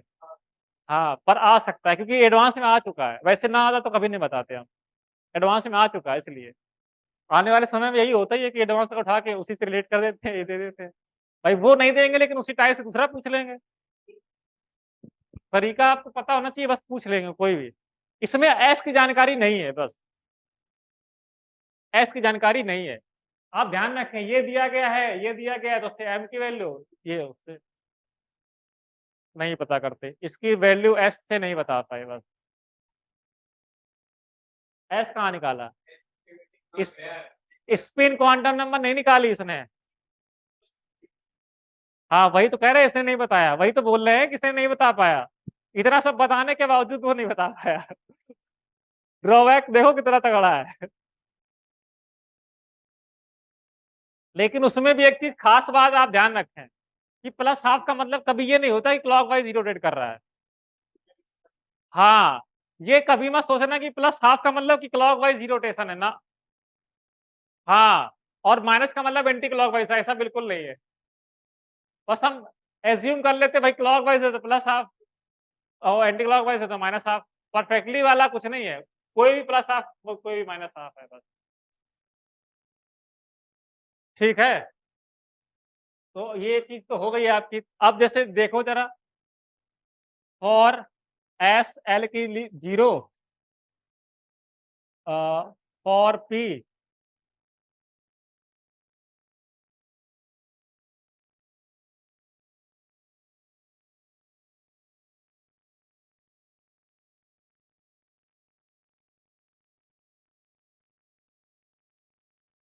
ये सब उसके आगे बढ़ाएं आप। ये जो अपना वो है उसको फिक्स ना रखें कि भाई एफ तक ही है, जी एच बढ़ाते रहे उसको।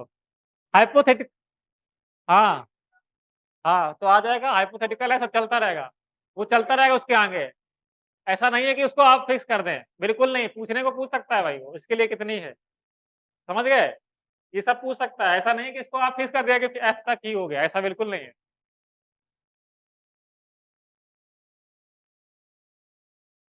इसको एल को क्या बोलते हैं? एल को क्या बोलते हैं? एल को ऑर्बिटल और एंगुलर बोलते हैं, और subsidiary.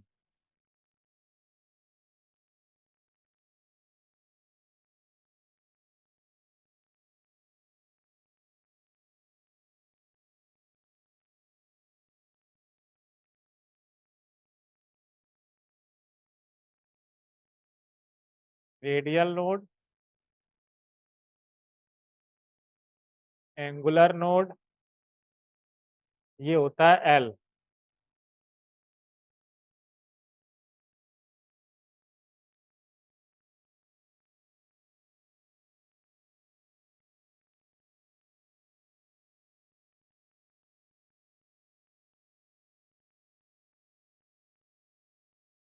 n minus L plus 1।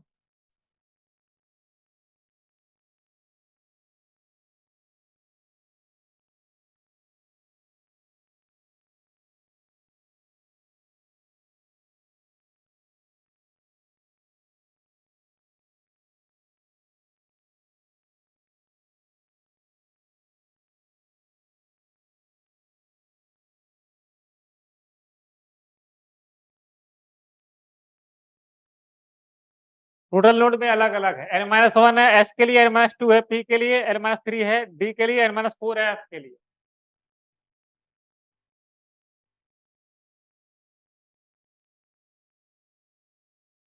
ये नोड हैं, जैसे कि नोड का मतलब है, जैसे आपका 1s वाला s ऑर्बिटल स्फेरिकल होता है। s कैसा होता है? स्फेरिकल होता है। तो यहाँ पर आप, ये अगर कुछ नहीं है तो 1s है, यहाँ पर कुछ नहीं है ना, स्फेरिकल है, ये दिख रहा है। अब अगर 2s होगा तो स्फेरिकल तो होगा, लेकिन 1s से 2s के बीच में ये गैप होगा थोड़ा सा। ऊपर वाला टोटल है, ये टोटल नोड होगा हमारे हिसाब से तो। n minus 1 total, n minus 1 p के लिए, n माइनस 2 d के लिए, n माइनस 3 इस तरह से।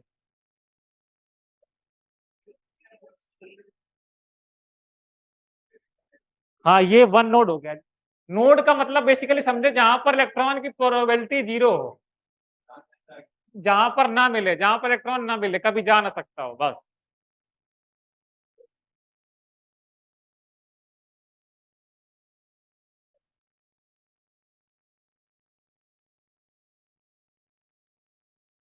हाँ, वो साई स्क्वायर नोड नहीं होता, वो प्रोबेबिलिटी होती है। किससे? रुक जाओ, सब बताएंगे। हम बता दें तो हमको, तुम अपने मन से ना पूछो कुछ भी। अभी हम सब बताएंगे, जो तुम्हें नहीं पता है, तुमने नहीं सोचा, सब बताएंगे।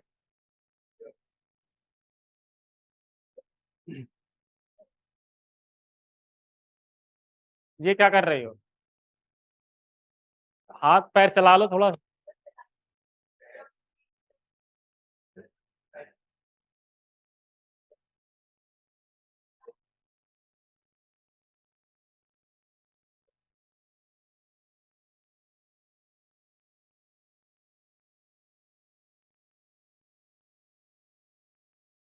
बोरिंग है ये।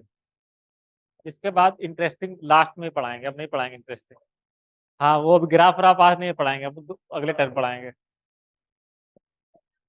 नहीं, देख रहे हो बातें चल रही, थोड़ा सा वो टाइम। देखो, एज इट इज तो दो ही आएंगे, ज्यादा थोड़ी आएंगे पूरे चैप्टर से। ज्यादा थोड़ी आएंगे चैप्टर से। हाँ, क्वांटम नंबर का वेटेज आता है तो डायरेक्टली निकालने को, डायरेक्टली क्वांटम नंबर पूछा आता, नहीं तो जो पहला है बोहर वाला, दो दो टॉपिक बहुत आते हैं। एनएलएम के कैसी बातें कर रही हो? एनएलएम तो बहुत पूछा जाता है।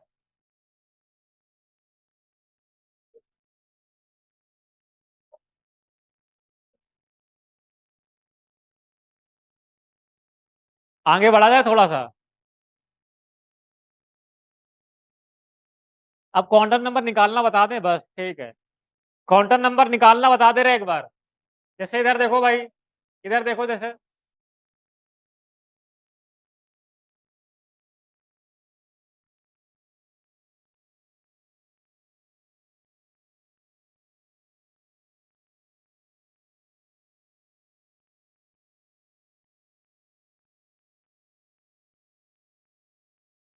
थोड़ा सा इलेक्ट्रॉनिक कॉन्फ़िगरेशन आता ही है ना थोड़ा सा।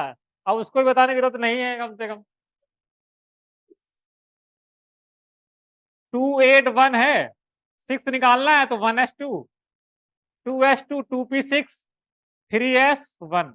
तो देखो 224 हो गया, यहाँ पर 2p पूरा ड्रॉ किया जाएगा।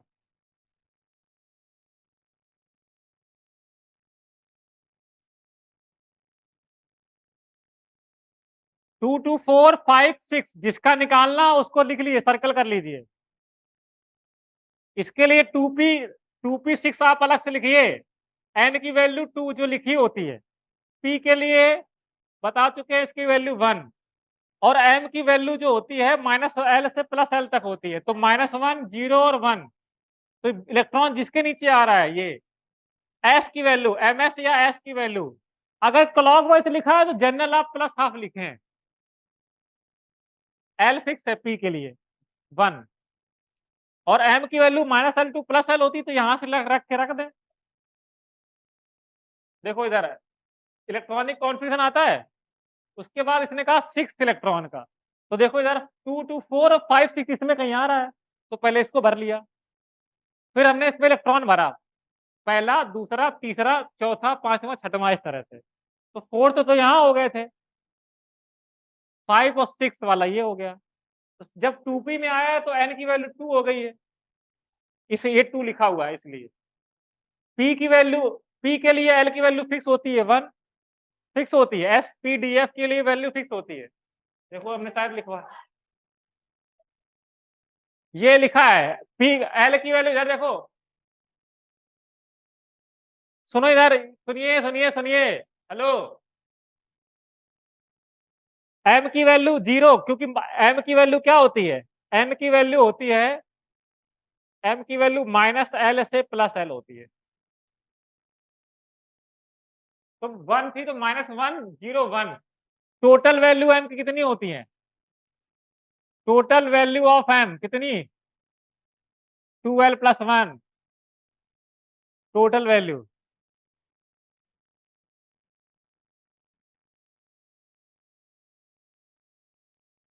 l की वैल्यू होती है 0 से लेके n माइनस 1 तक, m इसलिए माइनस एल से प्लस एल होती तो माइनस 1 0 1, इसके नीचे 0 आ गया,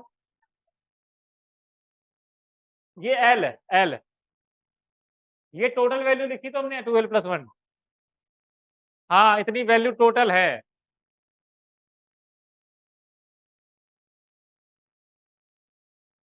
2 2 4 था, ये 5 या 6 वाला इसलिए, अगर वो यहाँ 7 कहता है इसको देखते, 8 कहता है इसको देखते, 9 कहता है, तो ऐसा क्यों करता है भाई, 1 2 3 4 5 6, हुंस रूल थोड़ा सा है, ठीक है ना। इसके क्वांटम नंबर के क्वेश्चन करना बहुत ही आसान आते हैं, ये पूछता है कौन सा इनकरेक्ट है, कौन सा इनकरेक्ट है, ऐसे वैल्यू पूछता है वो, ये ध्यान रखो आप, m की वैल्यू इतनी होती है, l की वैल्यू 0 से, l की वैल्यू n से ज्यादा नहीं हो सकती है, l की वैल्यू n से ज्यादा नहीं हो सकती है, और s की वैल्यू, ms की वैल्यू हमेशा फिक्स होगी, अगर ms की वैल्यू गड़बड़ करते तो डायरेक्टली इनकरेक्ट कर दो पहले ही, प्लस माइनस हाफ लिखिए, प्लस माइनस हाफ है, मतलब अगर इसके अलावा कुछ दी गई है तो उसको पहले इनकरेक्ट कर दीजिए आप, तो सबसे पहले इससे चेक करें, सबसे आसान तरीका यही है, अगर गलत बता रहा होगा तो सबसे पहले इसको चेक कर ले, हाँ फिर नीचे वाले हुंड रूल के अकॉर्डिंग पहले अनपेयर्ड भरा जाएगा, ऊपर स्पिन भरी जाएगी हर एक में, और फिर उसके बाद नीचे, देखो हम बताते हैं, दो, सुनो सुनो सुनो, एक ऑर्बिटल होता है, जगह ही दो की होती है, तो एक तो या तो ये क्लॉकवाइज चला जाएगा, दूसरा क्लॉकवाइज चला जाए, तो दोनों में प्रोबेबिलिटी पहले वाले कितनी 1, टोटल कितना 2, तो 1/2, और वो अगर क्लॉकवाइज जा रहा है तो प्लस, और इधर वाला जा रहा है तो माइनस, इसीलिए फिक्स नहीं होता है, इसीलिए फिक्स नहीं होता है, किसी के लिए प्लस हाफ, किसी के लिए माइनस हाफ, लेकिन हम अब वैसे फिक्स नहीं होता है, लेकिन जब आपसे पूछा जाए तो क्लॉकवाइज को प्लस में मानिए, क्वेश्चन पूछा जाए तो फिक्स नहीं है, हाँ क्वेश्चन पूछा जाए तो फिक्स वैल्यू नहीं है, लेकिन जब निकालना हो तो फिक्स है, प्लस हाफ के लिए, समझ गए। इससे बहुत सारे क्वेश्चन करके लाएंगे आप इस ये वाले जितने भी है,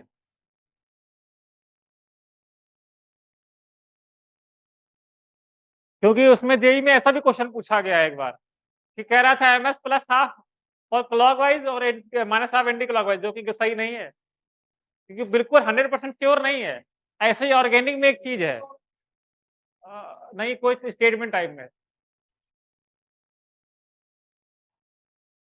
दिया नहीं है तो हम क्लॉकवाइज के लिए प्लस और एंटी क्लॉकवाइज के लिए माइनस, लेकिन जब वो, हाँ ऑलवेज, ऑलवेज नहीं है, और 6 बताया है, 4 5 6,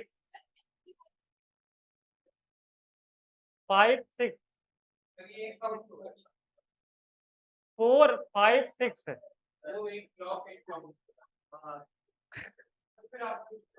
देखो ऐसा है, इसको देखना है यहाँ पे थोड़ा ध्यान से। 5 इधर भरा जाएगा, 6 इधर भरा जाएगा, इसलिए 7th ये है, 8th ये, 9th ये, 10th ये, इसलिए वो इलेक्ट्रॉन देख रहे हैं बस। स्पिन बताया तो ऊपर है तो प्लस हाफ, नीचे है तो माइनस हाफ, नहीं पता करते हैं। हाँ और क्या? क्योंकि इसीलिए तो मान लिया है प्लस हाफ, इसीलिए मान लिया है प्लस हाफ।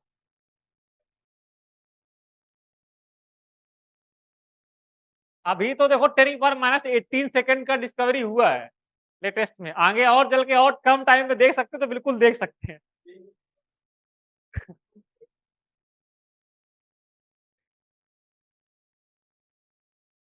नहीं, आगे आने वाले समय में बिल्कुल दिख सकता है, जब आप 10⁻18 में देख रहे हो तो दिख सकता है बिल्कुल।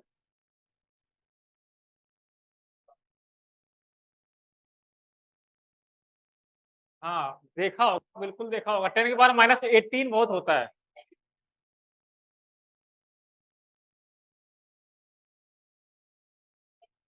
क्या? हाँ वो तो हमको इतना दिखेगा नहीं, अगर वो है, ऐसे इलेक्ट्रॉन का कोई कलर नहीं होता, इलेक्ट्रॉन का कोई ऐसे कलर नहीं होता, जितना वो वेवलेंथ एब्जॉर्ब करता है उसके अकॉर्डिंग कलर होता है। हो सकता है दिखता हो भाई। बस इतना ही रखते हैं, बाकी इसका जो इसके बाद में जो ग्राफ है, प्रोबेबिलिटी कर्व है, वो नेक्स्ट क्लास में बताएंगे। अगले दिन 2 घंटे की क्लास है, उसी में बता दिया जाएगा आपको। ठीक।